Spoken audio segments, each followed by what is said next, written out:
man. Your parents, being involved in wanting the best for you is a problem. Let's see if I can step on the ankles of my left tackle. If the Steelers draft Shadeur Sanders, the belief in the league circles is that Deion won't go after Pittsburgh head coach Mike Tomlin with the same level of criticism as he would other coaches in the league. No matter how far we try to separate Shadeur Sanders from Deion Sanders, it's inevitable. Look, they're either going to use it to poke fun and poke holes at Shadeur's accomplishments, or they're going to use it to limit him. And it's a zero-sum game. And that's why I've been very, very pro Deion Sanders speaking out because of these reports. It really feels like over these last month or so, right, Shadeur Sanders continues to fall and fall and fall in the draft. And that's while names like Jackson Dart rise without doing really anything, besides having an impressive Senior Bowl and an impressive combine as well. And then you have names like Cam Ward, who again probably did the same amount as Shadeur Sanders, and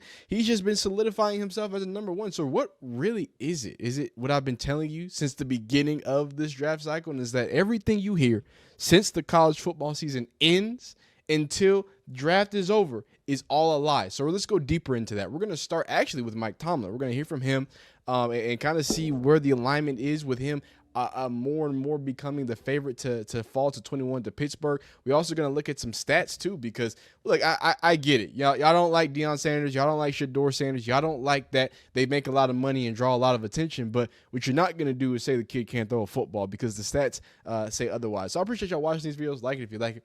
Dislike if you don't like it, man. We're going to be doing videos on the draft. We're going to be doing videos on transfer portal, everything else in between, man. So like the video if you like it.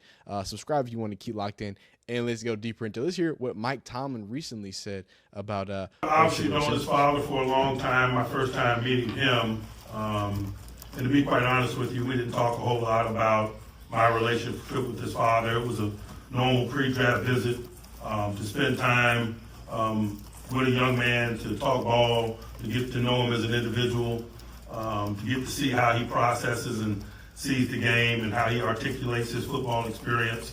From that standpoint, it was a very normal visit and a very productive one.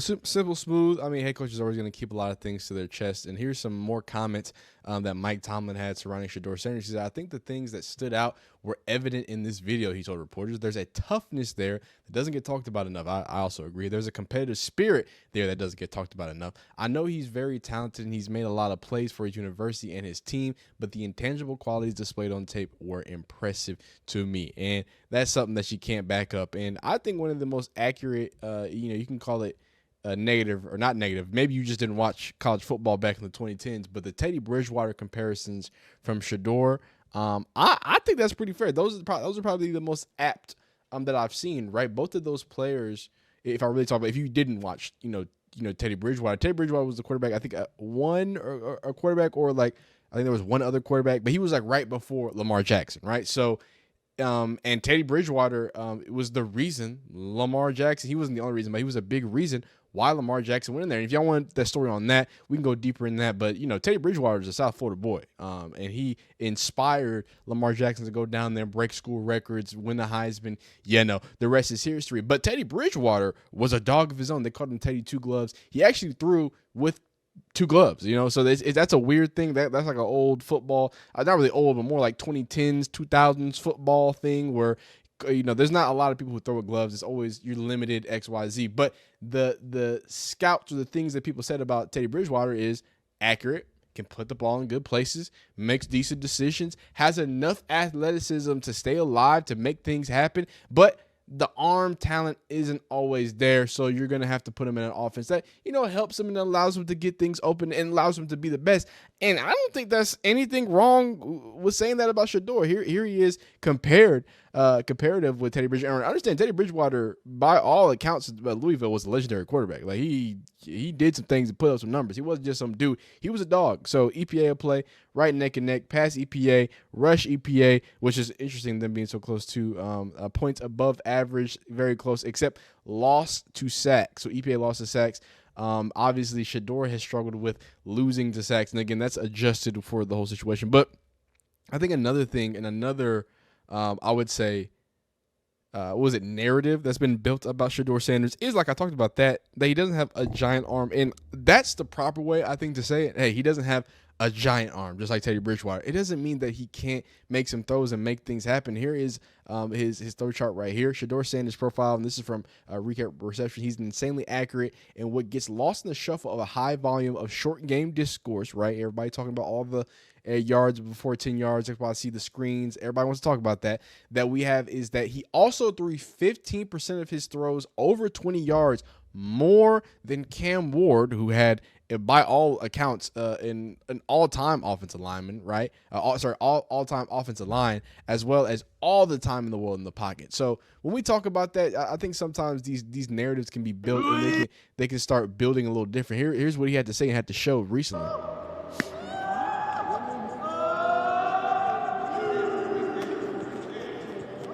They ain't gonna say my arm ain't strong, bit. Hey, he hears it now, and that's something that I that's why I love making videos about Shedeur. Dog, Shadeur Sanders, even though y'all could try to do that in the Twitter comments, y'all can try to paint him as some coach's kid who this and that and has a weak arm and he complains. I never see that. I see him taking things in stride. I see him with the weight of the world and the weight of the criticism that with all y'all say, hey, he shouldn't be getting this much attention as a second-round draft pick, right? Y'all keep giving him the attention. Y'all keep having his name in his mouth. And he's going to keep going out there and trying to show you what he can to the best of his ability.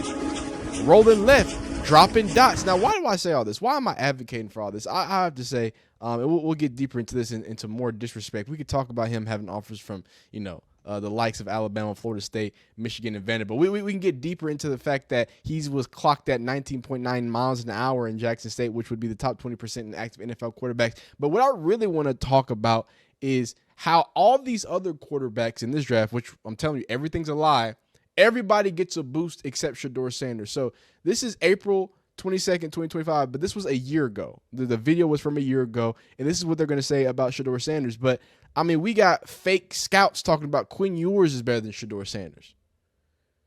Quinn Ewers is better than Shedeur Sanders. As a Texas fan who's endured the years of Quinn Ewers, I love the kid. He can spin a football. What? You'd rather have Quinn Ewers, who is a heart attack on 2 stone sticks because he couldn't move his fucking feet, apparently because of an oblique injury. But we're not here to say that. The man who, look, you can say Shadeur Sanders holds the ball too long. Quinn Ewers sacks himself in clean pockets. Okay, at least Shadeur Sanders has bad pockets. At least the bad decision he's making is holding on to the ball. Quinn Ewers has an all-time offensive lineman like Cam Ward, and he's just like, let's see if I can step on the ankles of my left tackle. So I get it. Y'all don't watch football. First round mock. He's a fake, NFL scout that, he just wants the clicks, man. And he definitely got the clicks for saying terrible things. So let's hear what people were talking about a year ago, and now we're gonna go to modern day where people are comparing him to Jackson Dart. We've got everybody's favorite raccoon sandwich, Emmanuel Acho, talking about it. We've got Todd McShay talking about how awful of an athlete and how mid he is as a football player, and how there's all this buzz about Jackson Dart over Shedeur. But where we were a year ago, listen to me. Who do you think has a bigger upside, though? And maybe this isn't fair to ask you, but Caleb Williams or Shadeur Sanders when it comes to next level? I came away more impressed with Shadeur Sanders because he does more of the things you're going to have to do. At least, look, Dan, I'm not a college football nut. I don't know. I watch one game. But I do know that I saw a lot of evidence in this one game that Shadeur Sanders could really be extremely good. He processes very, very well. He's got a great arm throwing it on the run. He's incredibly confident. He's got his father's confidence. And he made a couple of throws in this game that you just say, his touchdown pass in the fourth quarter on 4th and 5 rolling out, there was no window. There was no space at all. And he completed it. Now, look, Caleb Williams, he has all the time in the world. Yeah. As I said, that on that long pass that he threw for a touchdown that he threw across his body, he had 7.42 seconds to throw. In Patrick Mahomes' career, 7 years, 17 times in his career, he's had 7.42 seconds or more to throw. It rarely happens in the NFL. So I'm saying celebrate the guy, and I'm sure that he's going to be a good pro, but all I can say is he's got a lot of advantages that Shadeur Sanders does not have. Boom. And that's a year ago. So let's hear how they're comparing him to Jackson Dart, who by all means plays in an offense that is even less a pro style than Shedeur, who does mostly RPO, 1 to 2 read, half field reads, right? Things that don't happen in the NFL. Apparently, he's rising up draft stocks. You sort of reacted when D Wood said, I could see Jackson Dart going ahead of Shadeur Sanders. What were you looking at? Look, there's some buzz locally here in New York about Jackson Dart being the preferred quarterback to Shedeur Sanders in the Giants organization. I would say this: if the Giants were to trade back into the first or to trade back and take Dart over Sanders, understand they have done their work on Dart too. There was a lot of news that Shedeur Sanders was getting another visit, and they've been to 13 people went to the pro day. Take a look at these facts right here. They've done as much work and have been in the building in Ole Miss as much as they have for Shedeur Sanders. Furthermore, Joe Shane has a kid at Ole Miss, so he's been there and around that program plenty. Eli Manning has the Ole Miss connection. Do you know who an analyst for Ole Miss is right now? Joe Judge is an analyst at Ole Miss, so you've got people there. And then Charlie Weiss Jr. is the one calling the plays. And if you look at Brian Daboll and his history, and of course, Mike, you know this, and D Wood, you know this, Charlie Weiss and Daboll through the Belichick tree have a lot of connections as well. The Giants will know everything they need to know about Jackson Dart. So if they take him over Shedeur Sanders, it's not just them throwing, pun intended, a dart at the wall. It's because they've done just as much work on that player as they have on Shedeur. And that's fair. And again, I don't want to take anything away from Shedeur, but as we get into these things, the Acho analysis, I really want to watch this. I want to speak on that because I do think that Jackson Dart is he's somebody that I've been watching since USC, top tier prospect, someone who's supposed to come into that quarterback friendly offense that Lincoln Riley was setting up and really supposed to light things up. He struggled at USC. He did okay. Good to pretty decent last year or the year before last at Ole Miss. And then this year, probably his statistic best year being able to put things, but I still think he left a lot on the table. And it's not that I don't think Jackson Dart isn't a good player. I just think that he isn't utilized to his full ability. So maybe he does get into the league. And he does get to start reading defense, and he does get to a different style of processing, right? Because we haven't seen him do that. Maybe he does that, and he's great at it because I do think he has the arm talent and the ability and a lot of things to do it. But my question is more so how, after just sitting and barely doing anything except, more extra throws, does this disparity happen so much when Jackson Dart was out into maybe a second rounder, maybe late round, where it's like, oh, well, I mean, he's basically QB2, and I've seen it creep up, and I've seen it do it, and I'm not about to get into the whole surfer or whatever. It's because he's, black or white, you know what I mean? We ain't going to get into that. We've had that conversation. I do think, though, it's an easy conversation about how the media kind of portrays and how the media what's it called, spotlight that's put on somebody betrays what they are and what they want to be at the end of the day. But Acho, please tell us why Jackson Dart is better than Shedeur Sanders. All right, team meeting. I need you all to see this. This is why Jackson Dart has become quarterback 2 on many people's boards, ahead of Shedeur Sanders, right behind Cam Ward. This is in large part why. The name you're familiar with. The game I need you to know a little bit better. Identify number 1. They're in man-to-man coverage. Now that Jackson Dart realizes they're in man-to-man coverage, it's simple. Make sure the ball can travel faster than the man. Take a look at Jackson Dart right here. Here's the post safety. That's the guy you got to be cognizant of. But Jackson Dart doesn't even bother looking him off because he understands if I throw a perfect ball, slot fade, hardest pass, by the way, to defend on defense. If I can throw a perfect ball, this defender is nowhere near the play. But look at the ball placement. Look at it. This is Dart. Bomb. Touchdown. But I want y'all to see it from an even different angle because understand the pressure that Dart is taking on while he delivers this strike. Here's Dart right here. Identify, okay, they're motioning out on defense. They're in man. I got to make sure the ball beats number 2. That's the post safety. But watch the pressure that's going to come from the right edge. Right tackle, he gets beat relatively clean. Dart gets rid of the ball just like that. Touchdown. This is why you could suggest Jackson Dart has become quarterback 2 on many people's boards. Take a look at him again right here because his eyes are constantly down the field, even in the midst of pressure. This is Duke, by the way. Just want to put that out there. Jackson Dart, he's going to make one of my favorite passes of his all season long. Pocket, not going to be clean. You got to be able to live above the X's and O's. The coach draws a play, but can you live above the play when the play breaks down? Scrambling to his left. Eyes are always downfield. Eyes are always downfield. Moving. Eyes downfield. Keep in mind, Dart could tuck it right now. He could block. Dart could pick up about 8 yards. But instead, he's like, nah, I want to take this one to the crib. 50 yards in the air while scrambling left. Take another look at it. Watch him throw this thing. Levels up. Toss it. Impressive throw. And watch the catch. Bomb. Perfect throw, perfect catch. Take a look at it from another angle. Again, 50 yards in the air, scrambling left, eyes consistently downfield. Take a look at Dart. Learn the name, get familiar with the game. Scrambling left, eyes always downfield. Eyes always downfield. I don't want to tuck it and run it. In the league, I don't want to tuck it and run it. I got to pick up the big plays when they're there. Scrambling downfield. Boom. Boom. Look at the throwing motion. Boom. And then, perfect. Get familiar with the name, because by Thursday night, you don't know the game. You know, I as I'm watching that rolling to the left, XYZ, it strikes me as a play that, you know, very important in a game that actually mattered for Colorado on the 50-yard line. Yep, I'm watching right here. Now, I'm not, again, this is not me diminishing, but like, what are we talking about? Are we just gonna say stuff?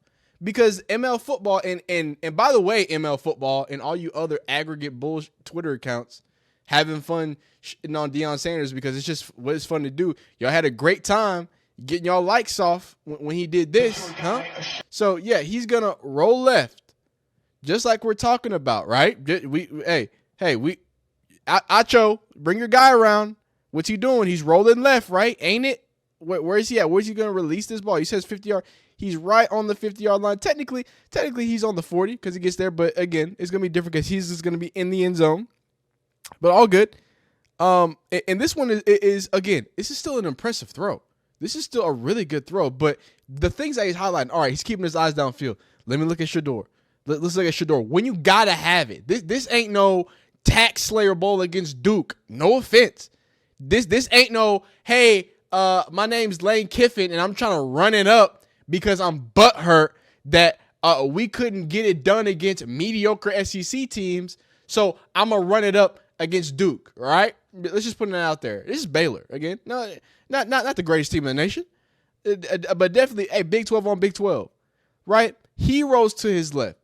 And apparently, on this obvious Hail Mary down from Baylor, they can't stop this quarterback that apparently doesn't have enough athletic ability. Okay. He's rolling left. Guess what he's doing? He's keeping his feet. He's keeping his eyes down. And he knows that he don't just need it. He needs all of it. So on the 50-yard line, talk about something in your face. You got somebody clamping down. You got somebody in your throwing. I mean, like what's the conversation we're having? How far did this ball throw? On the 50, young man. It's in the air. It's in the air. And obviously this is magical by LeJounte. This is magical by LeJounte to hold, lay arm. That goes about 3 to 5 yards in the end zone. Well, we'll give him 45 yards. We'll give him about 45 yards.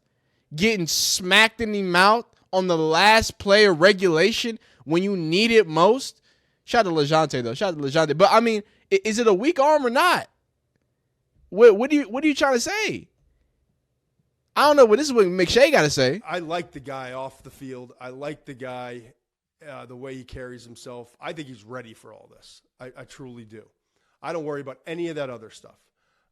I also think, like, unfortunately, or just it's the nature of the business, not even unfortunately. The nature of the business is he's Coach Prime's son. They're on every commercial every Saturday. They're, everywhere in the media, and so everyone's intrigued.